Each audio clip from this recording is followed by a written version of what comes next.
All right, well, so this is pretty cool to be on the main stage talking about sports betting. And I'm with some really great company. I mean, Matt is obviously involved with probably the most important sports book in Vegas these days, and Chad is the preeminent author on all things gambling, and Bob, to my right, is the most successful NBA bettor probably ever. So I don't know if that's true. you said that the other day. I never said that. You did. In the privacy of our own home, you said that. I mean, I think you were misunderstanding well, what I was saying. let's start with a very simple question. Can I say one thing first? Did you guys notice that the background there actually is I know, it's pretty cool. Point spreads it's pretty and cool. totals? It's pretty cool. Thanks for taking up the time to point that out. Okay, so first question I'm sure that everyone here wants to know, especially the aspiring analytics people, are can a smart analytics person make money betting sports? And if the answer to that is yes, where do you guys see, or what is one example of a way that they can get edge? I don't know. Do you want to take that first? Start with Matt. Well, I think that as the largest licensed bookmaker in the country, one of the biggest challenges we face is the speed and the amount of information that every bettor has, not just the sharp bettors, not just the premier sports bettors, but the novice bettors are better equipped than they ever were. So going back 15 years ago, people would come in and they had no idea who was playing, or even some of the people on the teams, and they come in now and they know everybody who's hurt and who's out tonight, and they get it on their phone, and they're just much more well-equipped than they ever were, and they have much more resources of different types of analytics and trends, and they all come in with a plan, and so we're dealing with a much more prepared bettor than we ever were prior. Well, so is your answer yes or no as to whether a smart analytics Well, person as the sports book, I would say in the long run that maybe some people can, but we constantly adapt the market and do what we think is the best player profiling. So as players develop systems that may be short-term successful, we try to adapt what we're doing to prevent them from being able to long-term continue to beat us. The answer is yes. The answer may be yes in the short term. The answer is yes. I think that people, especially nowadays, because there is so much access to information, you are able to build systems for a variety of different sports that enable you to use analytics to potentially make money as a sports bettor. Well, you said information, though, but what kind of information do you mean? Well, it's any kind of data that you feel like you need to make a better system, whether it's scraping from a variety of different places that are offering So play-by-play information that you were able to build through an algorithm that you create, where you're weighting different metrics based on a formula that you feel potentially has the opportunity to make you money. But the challenge isn't in building the formula. The challenge is, can you then find a way to get the money down so you can actually make money off of that stuff? I think it's two different things. A lot of people are smart enough to build a formula that is really, really good. The challenge is to bet with enough volume so it actually is worth your while. Well, let's get back to that. Go to Bob now. Kind of tell, what do you think? Well, of course you can. I mean, I don't think anyone would be here if they thought the answer was no. It's just a question of how much work you're willing to put in, what types of data you want to use. I think if I was starting out, I would start out with the minor sports, stuff like college basketball or maybe golf, NASCAR, tennis, that type of thing, where the lines aren't nearly as strong as they could be. And you're not really encumbered by the limits because you're starting out, you have a smaller bankroll. If you want to actually bet more money, you have to get into the bigger sports like football, basketball, baseball, etc. And those lines are a lot tighter, and you have to spend a lot more in terms of research and development or time to beat those sports. So you make your primary income through betting on NBA, right? I don't bet on any other sports. I just bet on basketball. And why did you choose the NBA? I just like basketball, to be honest. I mean, I didn't really start out saying, oh, I have a way to beat basketball, therefore I'm going to bet basketball. I started out saying, I really love basketball. I'm going to watch a lot of basketball. Then I started betting on basketball. I was unsuccessful when I first started out, but pretty quickly I figured out what would or wouldn't work. I kind of lucked into finding some systems, and I feel like I do have a decent ability to watch a basketball game and understand what's going on and what will happen in the future. What are some inefficiencies or some advantages that you saw early on that you thought might give you an advantage over the bookmakers? Well, back when I started, the bookmakers, if it was just hard to believe, they were even more clueless than they are now. I mean, so it was like really, really easy to exploit what they were doing.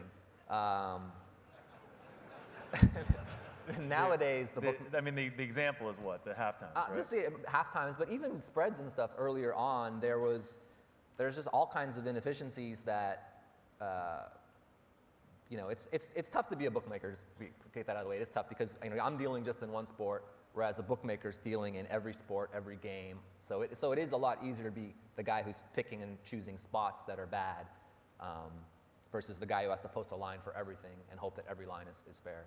So there was just, for me, I started out betting game totals, halftime spreads early on, and I just kind of noticed that certain teams were doing certain things in certain situations, and I found that the line makers weren't really adjusting to that. So an example of those certain I'm not things. talking about certain examples, and because it doesn't matter as in the past. Right, so then Well, because maybe someone's still, I don't know, utilizing some of those things nowadays. I don't know. Why are you trying to take food off my plate?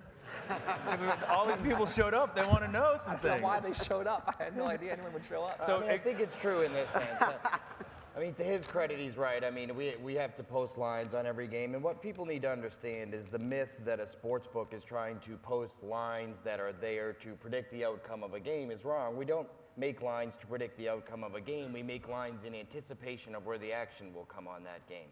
So it's very possible that very acute players can come up with systems that say, look, my predictive model says the game should land very far apart of it, but due to our high ability to do player profiling of some of our substantial players, we anticipate action coming a certain way and thus put out a certain line based on where we anticipate action rather than predictive outcome of a particular event. That was very confusing. So explain to me. What he's trying to say is that they're not really good at predicting the outcome, but they think they're trying to get a line that'll cater to their specific client base. And do you think that that's where the inefficiencies come from? No, I don't think so. I think that's, I think in general, regardless of whether you're trying to profile or not, if you do have a customer who's a square who's going to lose, do you really want to shade them half a point or a full point and try to bludgeon them over the head? You already have an 11 to 10 edge, you're getting 4.5% on every bet, and if you know, I don't know, guy A, world champion, whoever A comes walking in, and he's going to bet the favorite, I think it's a little unethical just to jack the point up another half a point. Hypothetically, some fighter. Whoever, I don't even know. Yeah, no, I'm just saying, whoever it might be. If you know a guy's always betting the favorite in the over, I think as a sports book, it's, I don't know if it's unethical, but it's definitely Yeah, easy. I don't think we target in any individual players. I think that's probably taking a pot shot. I think it's more of an anticipatory thing of like, look, we have an entire base of people who, the New England Patriots are very popular, and you can anticipate that the New England Patriots are going to be in a primetime game, and because of that, the New England Patriots in a Sunday night or a Monday night situation, which are two bailout spots, you're going to get heavy action on that one so the line's side. a little bit better there. So in a specific case now, we're talking about certain teams being public, right? And like this year, can you talk a little bit about what happened across the industry with the Ravens? Did the books lose a lot of money on them because of the Ravens situation? the Ravens were a really interesting scenario for the sports books in the playoffs this year because going into the second round of the playoffs, essentially they were the longest shot, and everybody had gotten used to the Ravens being a one and done team. They always win one playoff game and then completely pack it in, and I think a lot of people anticipated that to happen this year. And they went on the road and had that unbelievable game with Denver, and then had the unbelievable game with New England where they held them scoreless for the second half. And even going into the Super Bowl again, despite all the momentum that team and the great storylines around them with Ray Lewis and all the public notoriety surrounding it, everyone still thought San Francisco was going to blow them out. So it was interesting that Baltimore was very good for the sports books because all the public faded them game after game after game. Huh. So there wasn't a lot of Baltimore exposure for the sports No, books? they were just one of those teams that everybody, because they have this history of getting there and having minor success and then completely failing for whatever reason, nobody bought into it, and everyone continued to fade them round after round, it seemed like. And you don't bet any football, right? What's No. the reason? I like basketball. I like watching basketball. I'm not really gambling for an edge or for excitement. So Right. for me, I think in order for me to be successful, I have to spend a lot of time and research and effort and investment in time. I just don't. I watch enough basketball and sports as it is that I don't want to start watching other. you I think- don't really watch football, to be honest. From a pure money-making standpoint, if you were looking at NFL, MLB, or NBA, which one would you, beyond, obviously NBA is your thing, but like, do you see problems in the other two? Like you were mentioning the high variance in the NFL. Right. Well, the football is the best because if you were able to come up with something, you could just bet a lot of money on it. So, but the reason why you could bet a lot of money on football is because it's very difficult to predict. It's almost a random game in some sense. Point spread is very efficient in football. You know, the ball isn't even round. You know, the ball bounces, it goes this way, it goes that way. It's just like a very, very, you're basically flipping coins and doing so, you know, having to lay 11 to 10 to do so. So football for me is a very random sport. One play can be like 35, 40% of your bet, and it could be a fluke game. So because of that, football is very difficult to bet and to actually know that you have an edge. The other thing is if you did have an edge in football, and let's say NFL football, the teams only play 16 games a year in the regular season. Even if you had your edge, you wouldn't be able to apply it too often. You'd be sitting there trying to pick and choose your spots. You'd have very few bets. And you wouldn't really know what the long run is in football either because your sample sizes are very small. Whereas baseball is the opposite of that. It's a pretty pure game. The vigor ratio is a little bit lower in baseball as well. Teams play 162 games. If you did have an edge, you could really apply it in that sense. And basketball is like that too. There's 82 game seasons. The game is, there's a little bit of variance in basketball. It's getting to be more random now than it was in the past with the evolution of the three-point shot. But it's still a pretty pure game statistically. So can you talk a little bit about that? I know we've talked about this three-point shooting variance, and what do you mean by that? Well, it's just the ball either goes in or it doesn't. It's a random shot, and teams are shooting more three-pointers now. So because of that, the game of basketball, one individual game of basketball is a lot more random than it was, say, 5 or 6 years ago. Just because if you looked at a graph of the number of three-point shots attempted per game, it's been steadily increasing over the last few years. Now, as far as you go, you know a lot of sharp bettors. What sport do you think is the most beatable, or have you seen the most of your sharp bettors beat? Well, it's a lot of what Bob was saying earlier is about the games where nobody's paying attention.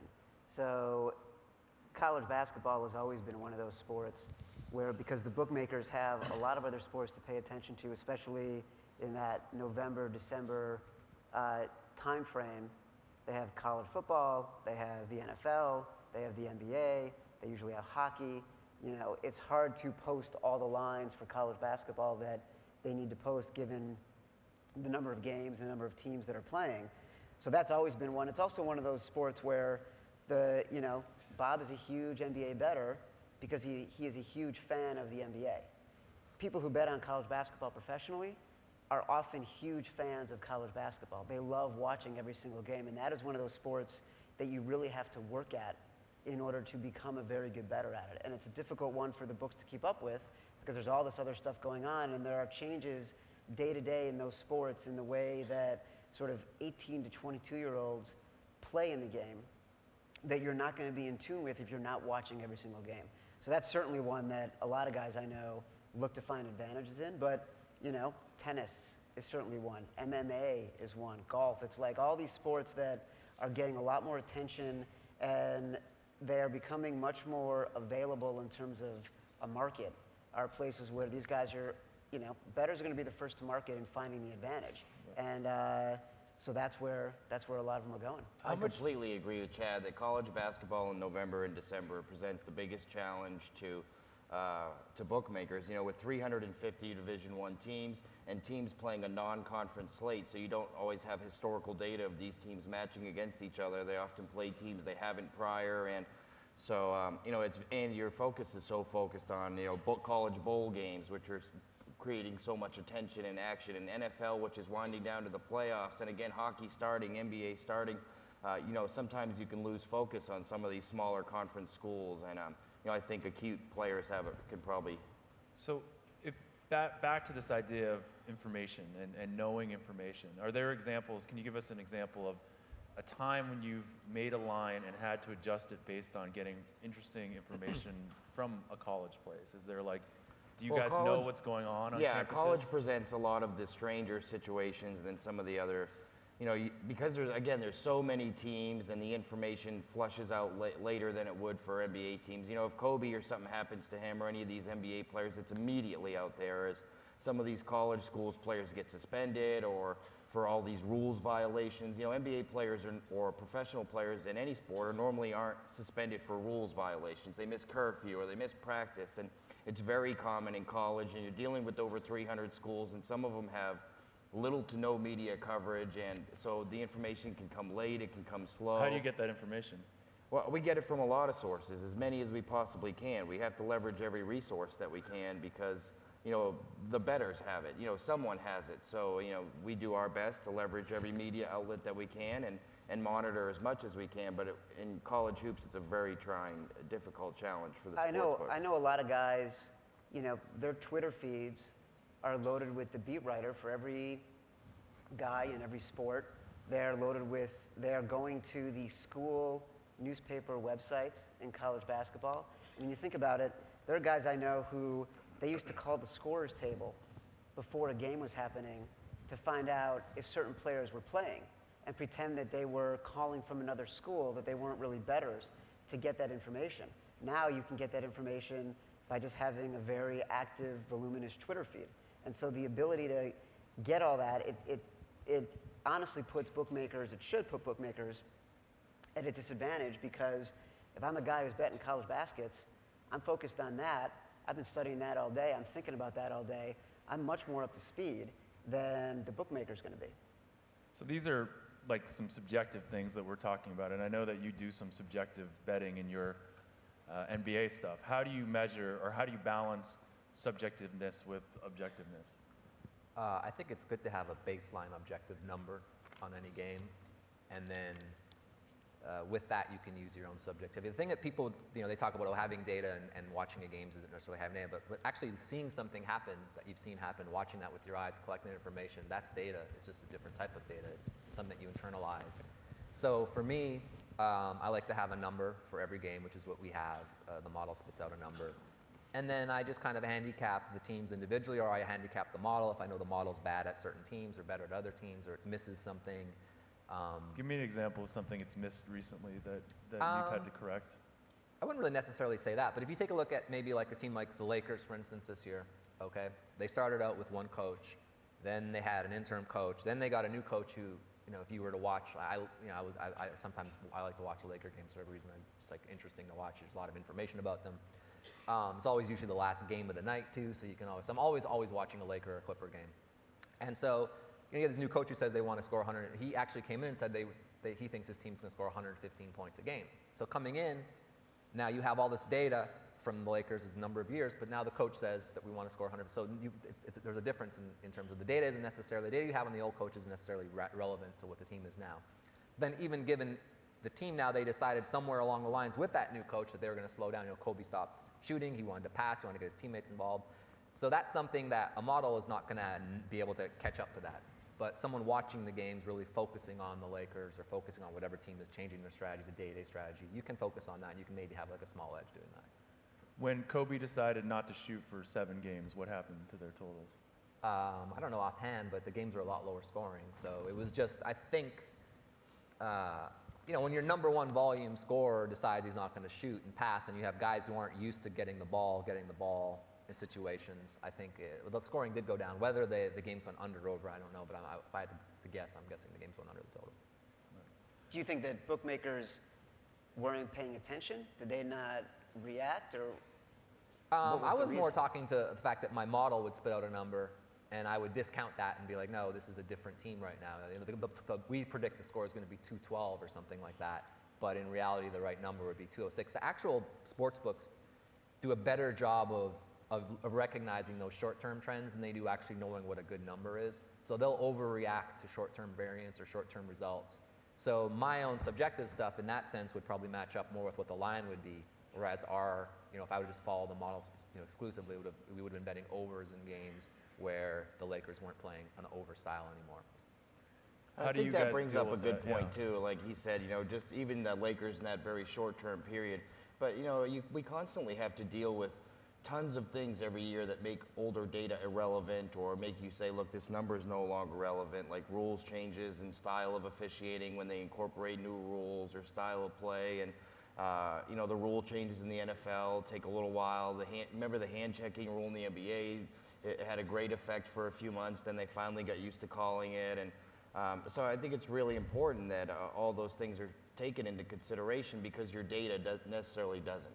Well, so when you make a line Are there any times that you look at it not as the as the odds maker, but more just as a gambler and say, that's a bad line?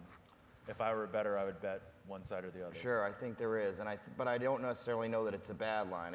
Maybe there's some times where I can look at a line and say, boy, I would take one side or another side of a line, but maybe that line works out great for the house, even regardless of the outcome, because they predict, for one reason or another, that line is the line that will get them that equal action on both sides. Do you in a situation like that, do you hope that you're skewed?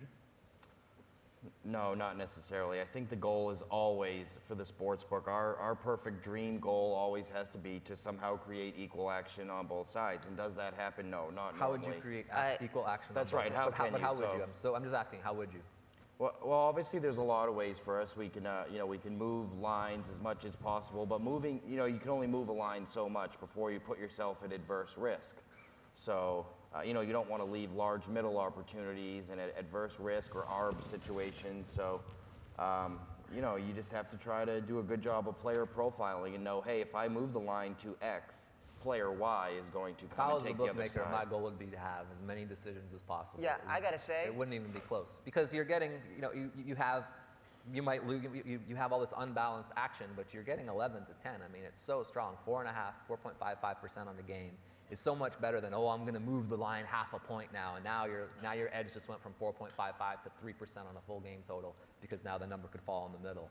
So I think the real problems with bookmaking and betting in this, and you asked the question, can you make money betting on sports? You can, but in reality it's so difficult is because bookmaking now is it's more of a game of musical chairs. We're getting a bet, but we want to get rid of it, move the number, get someplace else. And you actually have most sports books are in the business of avoiding bets. And I'm not saying if I was a bookmaker, I wouldn't avoid bets. I'm just saying that's the way it is. So Cantor Gaming probably doesn't even take bets on some of the games they're moving the lines on. They see the offshore market move a line, so they're going to move their line. And that's kind of the way bookmaking is, because the idea is they really don't know what the true numbers are.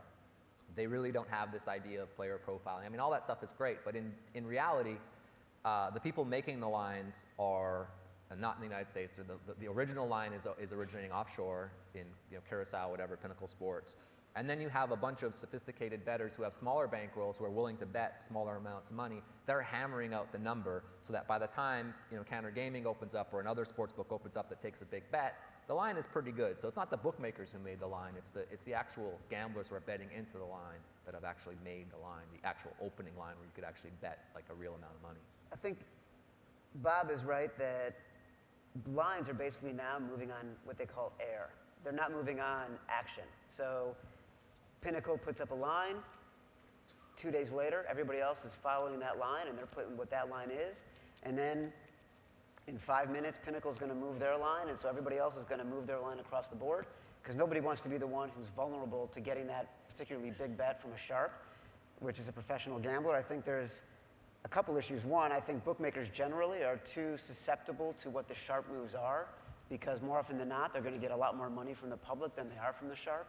But I also feel like it's a myth that bookmakers want to have even action, because that's not how you end up That's what he making just money. said. I know, but I think Cantor is actually, A, I think they're a little bit different because they're much more of a volume player than most places are.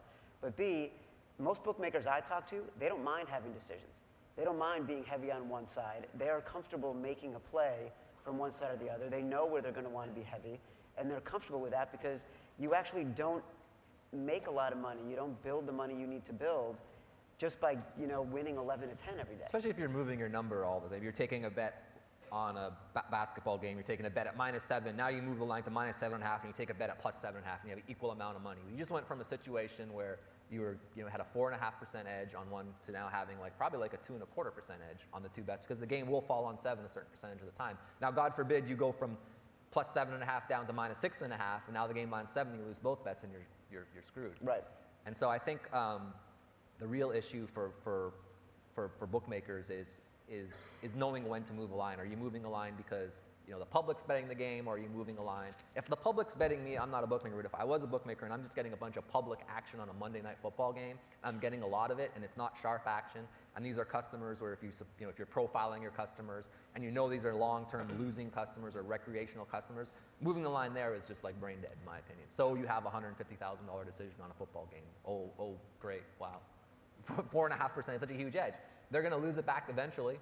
But getting in a situation now where you move the number too much and now a sharp comes and takes the other side, and this is what the sharps really don't want you to say, because the sharps want the bookmakers to move the number on public action, because they want to come in and get the value at post and bet the other way. But in reality, bookmaking is pretty easy. Some of the dumbest people I know in the world are bookmakers.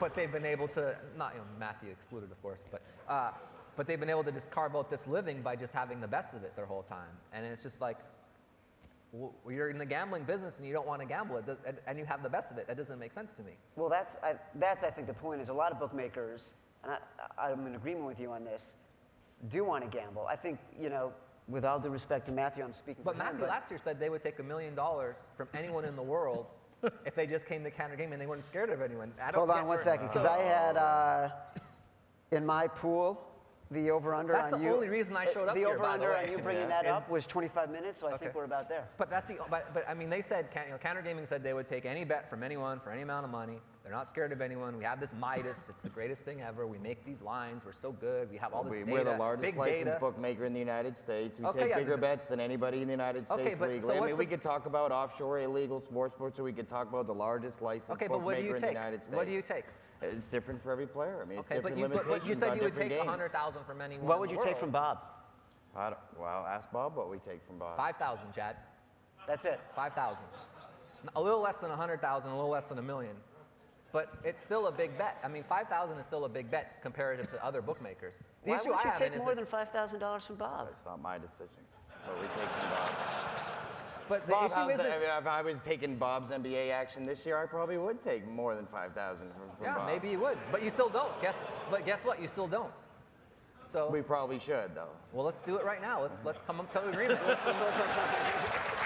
let's talk. We've got, what is it? I can be back in Vegas by tomorrow at 4 in the afternoon. Wow, So tell me what you'll take from me this I weekend. mean, again, those decisions aren't mine to be made. But you just said something. Well, I just said, I understand you're probably not having the best NBA season thus far. A lot of sharps aren't. Okay, but I'll keep on betting. Okay, sure. With We'll nothing keep if on not stubborn, taking it. so I'll keep on trying. All right, so let me ask a different question. How much would you take from Jeff, who's not Bob? Well, again, it's different for each person.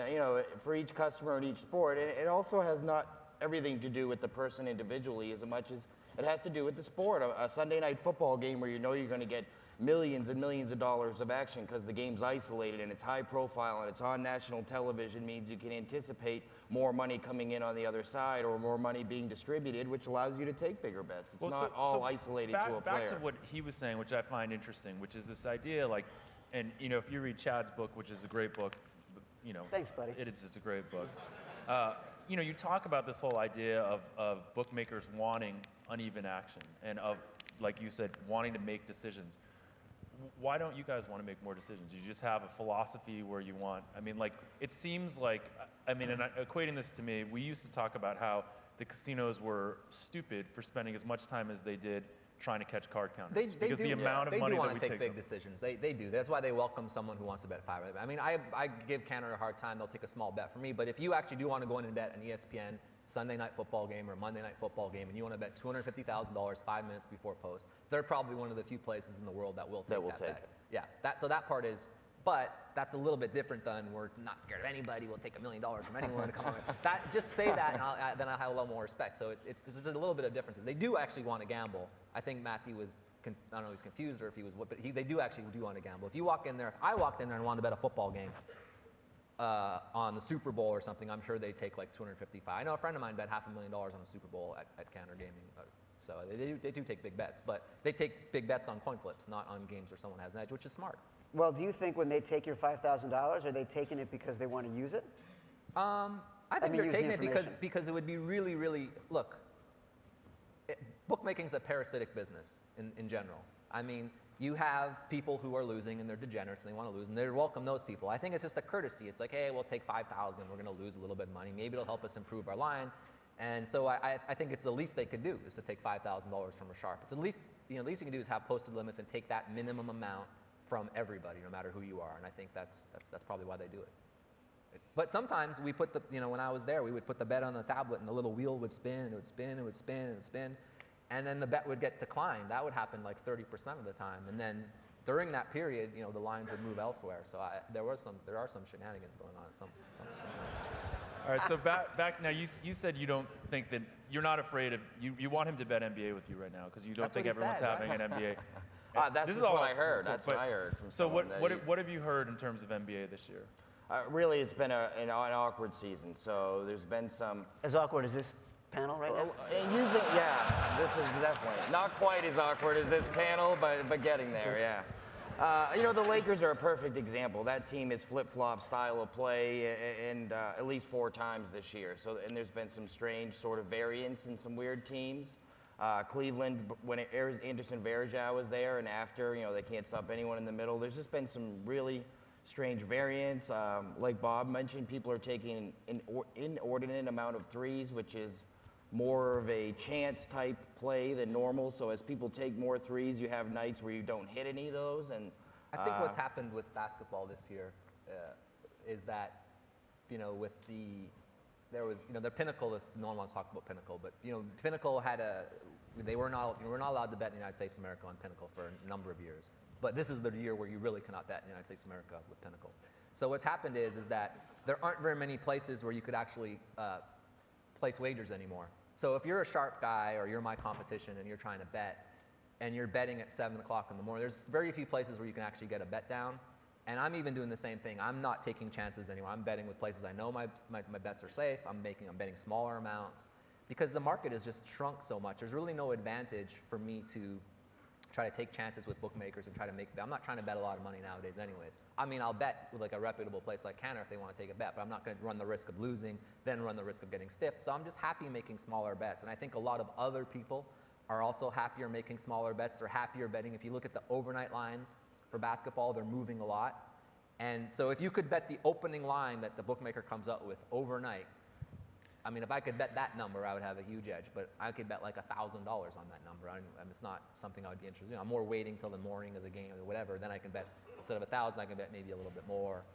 And at that point, the market's settled quite a bit. My point is that by the time Cantor's opened up or these other places that I would bet have opened up at 8 in the morning or 9 in the morning, the line is pretty good this year. It's a pretty good line. And because of the overnight geniuses have put a lot of value and they've made the line better. And you see the significant movements this year, like he said, from the overnights to the games are opening like 195 at 6 o'clock the night before, and by 8 o'clock in the morning, the line's like 189.5. That's just happening this year. Sure. Because those guys aren't waiting around to bet places in the morning because they don't have any market to bet in the morning. They don't have Pinnacle in the morning anymore. They don't have this, so it's a weird market this year. It's a little bit different. No one can really bet money. So going back to sort of a tweet that you sent out a while ago and something that we talked about. I don't actually send out my own tweets. That's like someone else's. Well, it's my marketing team. There was something about Houston breaking models all over the place. Houston is like I mean, if you look at the way Houston is playing, there's no data that you could possibly have, no matter how short-term or fresh your data is, that could give you a significant enough sample for just a computer number to spit out and predict a decent Houston total, because they're playing so vastly different than they were even at the start of the year or last year. I mean, this is a team that's shooting like some games 43-pointers a game. That's very unusual. So how do you balance this? This comes to this question of like when you have a model, how do you understand whether it's stable over time? A track record, basically. I've been doing this for a number. I mean, I have a lot of faith in my numbers. Like, I may be having a bad year, but I still have a lot of faith in my numbers. And so I balance it. There's lots of different ways you can weight. You look at, so the game of basketball is random, but there's ways you can evaluate the game of basketball that aren't random. So you can look at a game and say this team was very lucky. They hit this many percent of their shots. So you look at that type of stuff and you can say, okay, is our model more accurate than not? Sure, we got a bad break in this game. And then the number one way you evaluate it is win or loss over the course of a year. You're winning money, your model's pretty good. If you're losing money, it's probably not. And you have to balance that with short-term. That's difficult, right? Because you just said it. Like, you'll keep betting with him because you're stubborn. But at some point, when is the stubbornness something you need to reevaluate? Well, you have there's all kinds of, there's T-stat ratio. There's all kinds of ratios you can do to find out whether or not something is short-term variance or whether it is actually sustained. Do you do that? Do you go back and look at your stuff? Yeah, of course, always. We're always looking. The strike year is a perfect example. If I would have bet my model the way the model wanted to in the strike year, I would have went broke, because the strike year was a completely different year, or lockout year, whatever. I don't know, lockout, whatever. It was a complete. I mean, players were dribbling the ball off their feet out of bounds like 4 or 5 times a game. So the model doesn't know that teams didn't have a training camp. They didn't have that players are coming in overweight. That the schedule is compressed. So a human being can add. So we were going in and we're like looking at the short-term statistics. Okay, is this random or is this something that is going to continue for the rest of the season? And you make those decisions, and that's where I think maybe last year we separated ourselves from other people, is because I have a lot of experience watching the sport. I know a lot about the sport. I spend a lot of time. We collect our own data. We're charting different stuff. We were able to make adjustments that maybe other people weren't. Now, maybe this year we're not for whatever reason, but I think it has a lot to do with also it's just not as exciting when I was like super excited. I saw the panel last year and I heard Canada was going to take like 100,000 from anyone, $1 million. I was like so pumped for the basketball season. Then I get older and I find out I can only bet 5,000. It's like, dude, do you really want to put in 80 hours a week and you can only bet 5,000 at the biggest licensed bookmaking operation in the world? United States. In the United States? Yeah, it's tough. So how did you guys do last year in the NBA? Like he said, I think we did fairly well early. Everybody's data wasn't reflective of what was happening. People came in, like he said, out of shape, unprepared. How long did it take you to adjust their lines? Very quickly. So we anticipated that. I think a lot of people did anticipate that too, but what happened is, so like Bob said, people would anticipate that, but if you just went purely by models, your models would get crushed. Everyone anticipated it, but they underestimated the impact of it. And it seemed to be getting worse and worse as the season progressed. That's right. Until it finally... And then it turned around all of a sudden, and the game started catching up to on pace. Right. But for a while, it seemed to get really, really bad, and I think everyone projected probably some variance of under, but it was really a big variance of under. So people were still using their models, and they were using what they thought the perception percentage was, and their perception percentage was significantly off from what really happened. The other thing that was tough last year is that I found I struggled personally with my own stuff last year, was that the schedule was compressed and there were so many games every night. Like, I love the way the schedule is now, like a normal schedule. Thursday, there's 2 games. You can take Thursday off. You can relax. You can do whatever. But last year, there was no break. There was like an average of 7-point-something games Teams a night. playing 3 nights in a row. And you just couldn't catch your breath. So even if you wanted to to react to individual stuff you were seeing, there were so many games being played in such a short period of time that you really couldn't wrap your head around it. I mean, I hated last year for that reason, because there's just so many games, there was never a chance to catch your breath. Sorry, go ahead. Well, I was going to say to Bob, if it's harder and harder to get money down, Yes. what's the value in continuing to do it? And what am I going to do? I'm not qualified to do anything else. I mean, what am I going to do? I mean, what, become a professional tweeter? I mean, what am I going to do? Well, you're not even tweeting your own stuff. You got people doing that. No, I mean, I don't know. I enjoy the sport. I love watching basketball. Look, I'll watch basketball whether I have a bet on the game or I don't have a bet on the game. I'm going to watch basketball. I love the game of basketball. So for me, it's the intellectual challenge of like beating someone and being right about something. So yeah, I may not put in as much time and effort because I can't bet as much money, but it's still, at the end of the day, you know you're right or you're wrong about something, and I do enjoy that. So some questions from the audience. This one goes to you, Matt. There has been noticeably less college basketball totals posted this year as opposed to past years. Yeah, I heard that from some people, and I noticed that early in the season they were posting them, across the board as. Isn't they you? No, Yeah. Pinnacle's the Pinnacle is when Pinnacle has a total, then other people are more looking at it. Pinnacle doesn't post a total, nobody's posting a total. That's just for the a truth. long time. Let me go ahead and answer the question. For a long, because I know, right? For a long time, there's a difference between an offshore sports book who can't legally take bets from the United States. This is not a test of your manhood. So okay? we're fine. We're fine with this. Yeah, It's fine. for a long time, it was very ordinary for Las Vegas sports books to take televised collegiate basketball totals only. Right. And then we expanded that to most games.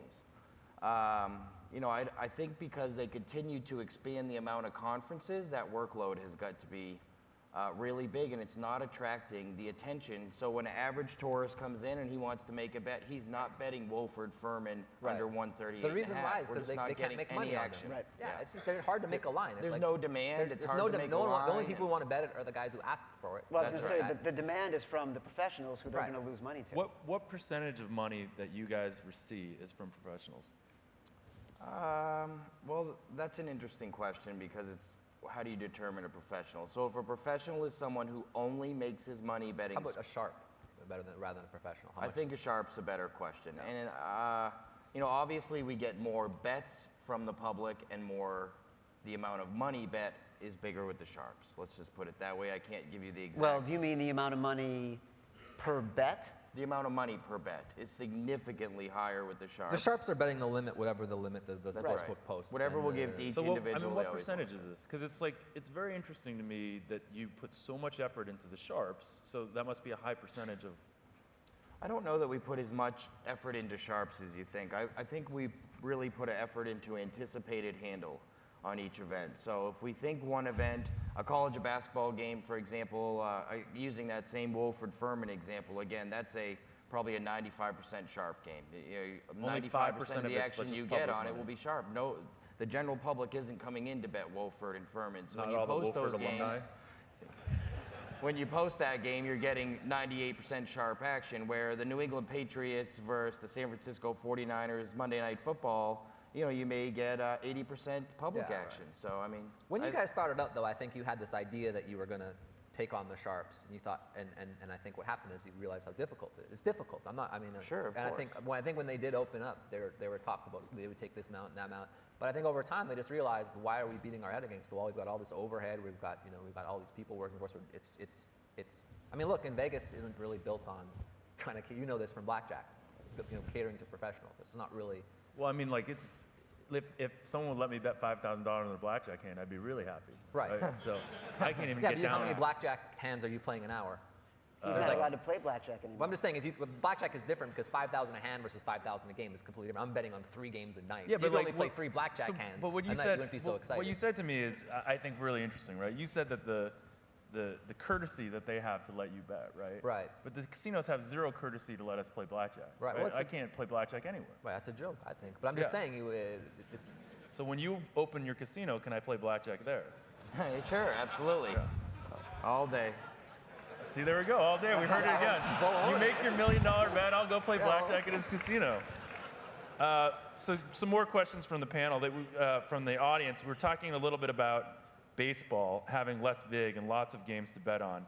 Have you ever played around with baseball? not really, just because I just did. don't- I did this story that's in Nate's book about we tried the model we did, but baseball is so boring to me to watch baseball.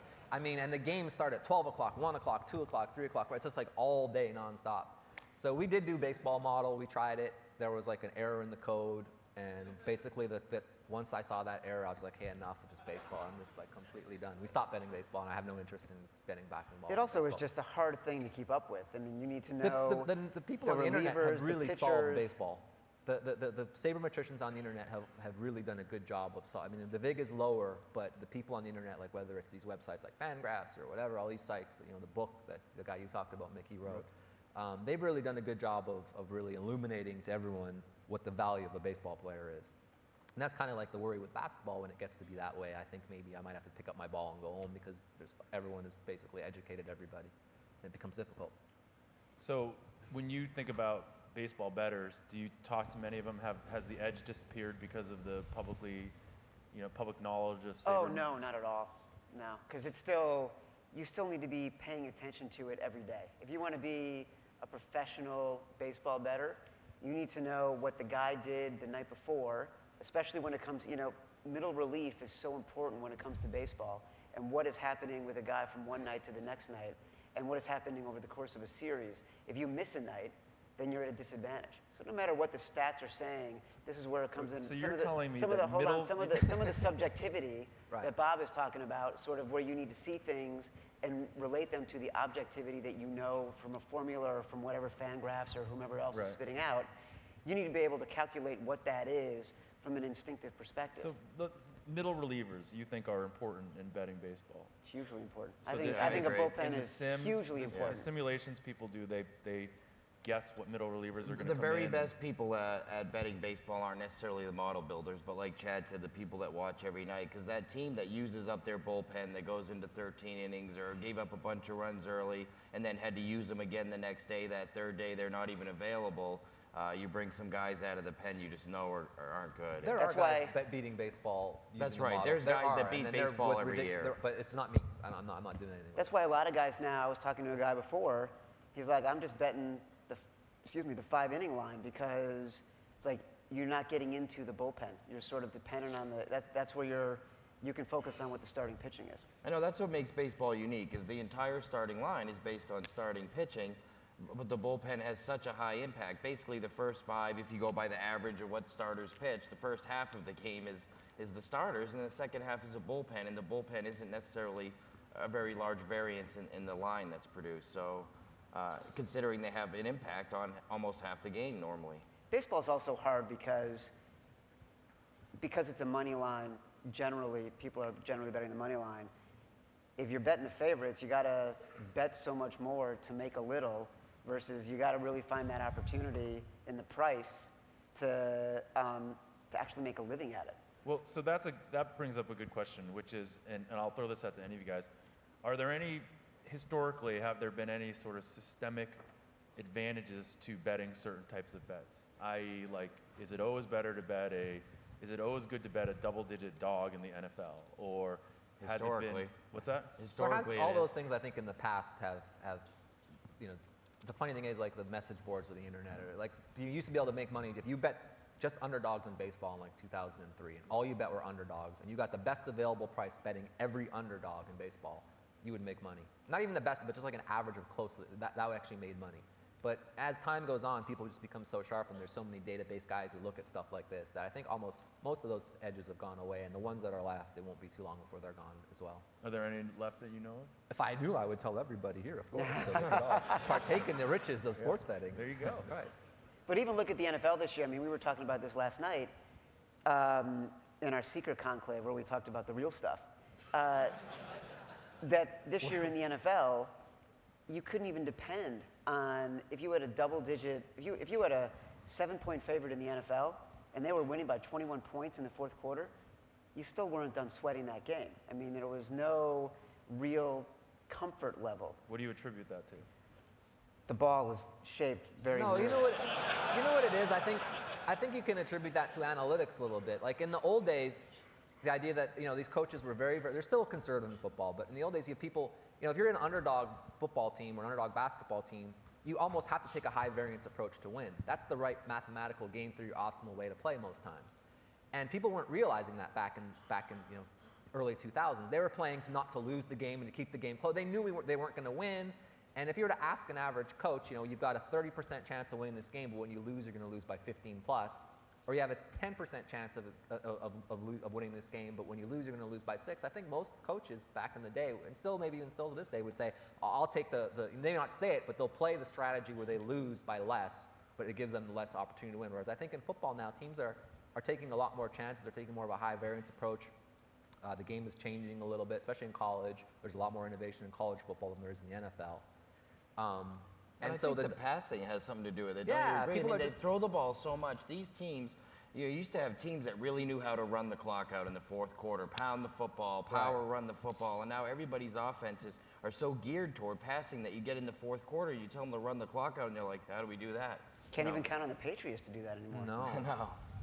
So back to this is kind of an interesting question, right? Which is this idea that analytics influences, sort of like changes the world of gambling, right? And like one of the things that we had talked a little bit about is just some trends in the NBA this year, right? I mean, what are there things that you've seen that analytics has influenced in the NBA that have caused changes in scoring? Sure, there's like the 3-point thing that we talked about. Teams are just playing like a more, they're trying different strategies strategically at the end of games, maybe a little bit more than they used to. But it's not league-wide, it's more of an individual. It's also pretty random. Like I watched a game the other day where the Celtics were playing the Trailblazers, and the Celtics were down 6 with 24 seconds left, and literally walked off the court. Portland had the ball, and the Celtics just walked off the court down 6 with 24 seconds left. Then the next night, Toronto was down 9 with 16 seconds left, and they were rushing to foul the guy. So there's just like, sometimes I think it's just it's a weird situation. So I don't know if that's necessarily something that analytics is changing. Maybe Toronto has an analytics department that says, we're going to foul more and try to extend the game. Or maybe Boston's just like, look, we're an old-ass team who plays tomorrow. We're just going to go home. Just going to go to the club. Yeah, we're just going to go to sleep. Forget about going to the club. We're going to go to sleep.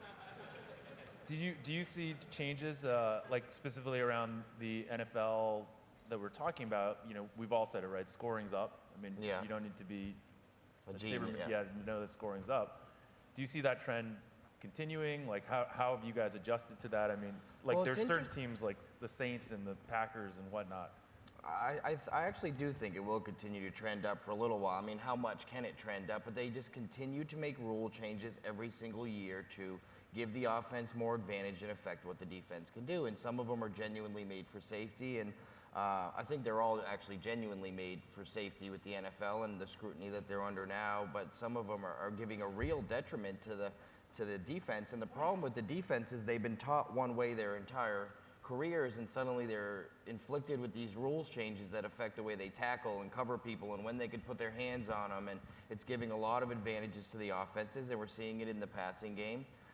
So I imagine until these rule changes all get settled and people start really getting adapted and have been able to use them in college or longer in their careers, then you'll probably continue to see an upward trend for the short term at least. So do you think that models built on historical data need to look back how many seasons in the NFL? Well, I don't want to tell anyone how to build a model, but I think no matter what model you're building, you should learn how to build a model first.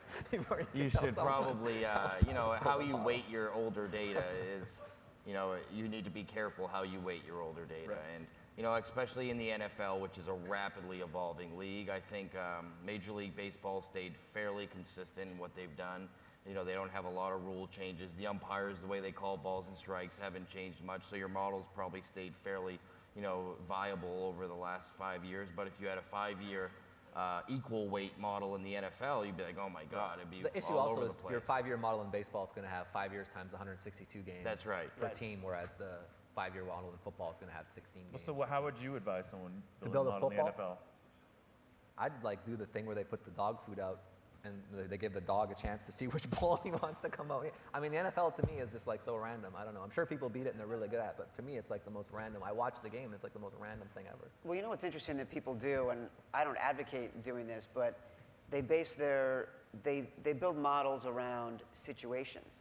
And so you have, situational betting that people do. So over the past 35 years, when X happens, Y is the result. That's not a model. That's a situational. That's not a model. That's a situational It's handicapper. completely situational, but that's What do the you think is closest thing situational to handicap? what you can do with the NFL. I think it can be good. I mean, if you look, if you're smart enough to know what is random and what isn't random, I was a situational handicapper. I made all my money being a situational handicapper back in the day. I wasn't using. Explain what a situation might be. I don't know. Team X maybe would play a certain way against a team they rated to win against versus a team they rated to lose against. They play different styles. So I don't talk about specific teams. I'm not trying to give you good. I'm just saying I just want them to understand what situations. So mean. in football, maybe in situations. It's like they lost the game the night before. No, and now it could be like it could be like a football team that's a 17 or 14-point dog in the NFL. Some teams might play a lot lower scoring, a lot more patient. The type of thing where the coach says, look, in the second half we're down 20. A good one is in football, in the second half of a football game. Team's down 24-0 at the half. Some teams situationally will say, okay, we're going to try to play fast and get back and throw the ball. And some teams will just run the ball and just give up. That's a situation that I think is valid betting second half football. Certain teams, how they relate and how they decide to play in the NFL based on what the score of the game is at half, how close they are or how far away they are in terms of being able to compete. That's something. The Patriots are a good example. The Patriots for a number of years when they were up big would just completely shove the ball down the other team's throat and just obliterate them. Whereas the Steelers would just run the ball and run complete 40 seconds of play clock every time and use the full play clock. And so those second halves generally went under more than over when the Steelers were winning big versus when the Patriots were winning big. That's a situational handicapper.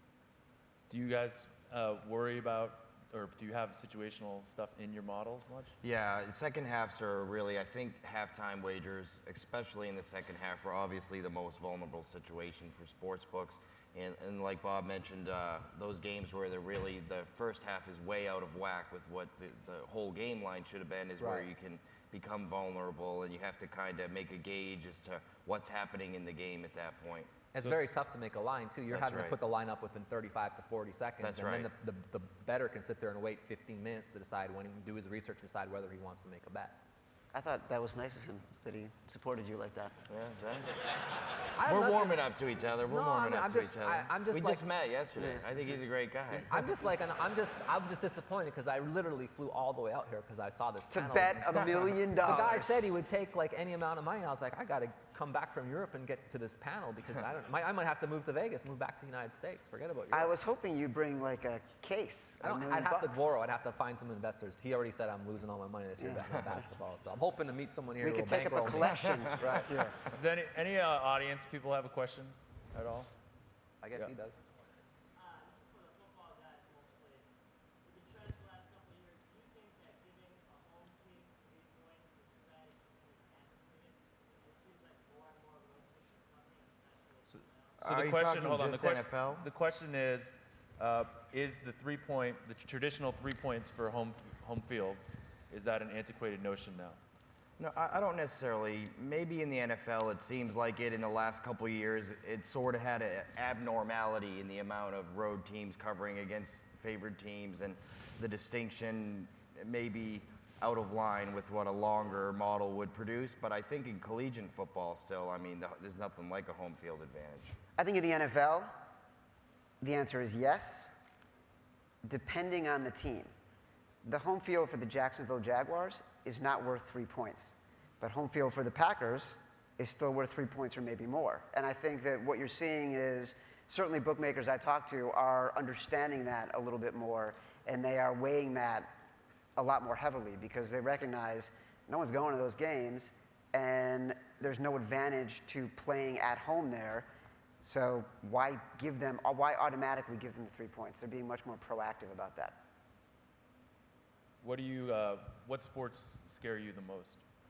What sports scare us the most? Again, I think one of the most obscure difficult sports for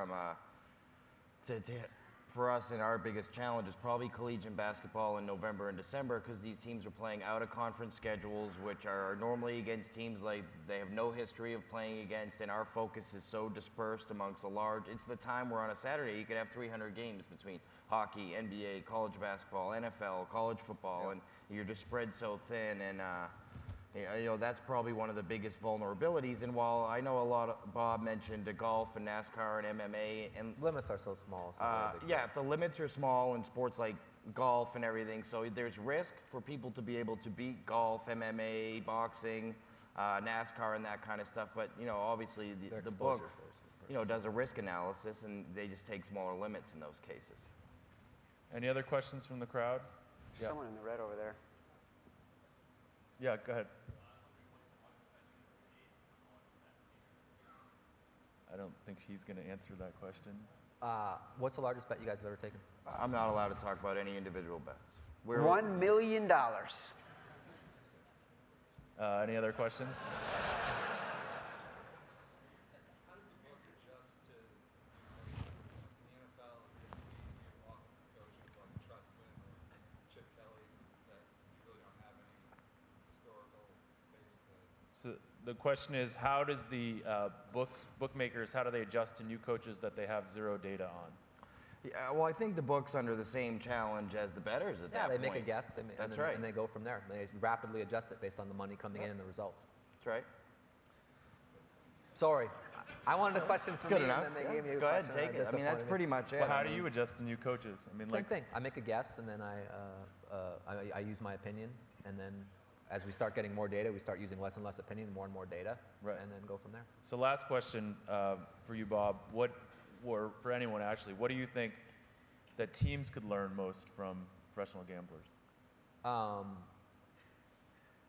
I think it's interesting because I'm pretty sure, like talking to some of these teams, I'm pretty sure that in my lifetime I've spent more money on analytics than some of these teams have. So I think the one thing they could probably, no, I'm just being honest, is the one, I was overhearing a conversation where one team said they didn't want to spend the $10,000 it cost to run the cable to the Sport View data to get the shot clock because it was $10,000. It was too much money to get the actual shot clock camera there. They're going to wait till they renovated the arena and do it then because they'd save $10,000. Whereas for me, I'd be like, oh my goodness, that's ridiculous. I would just spend the $10,000. The one thing I think you would learn is maybe just evaluating your prediction methods.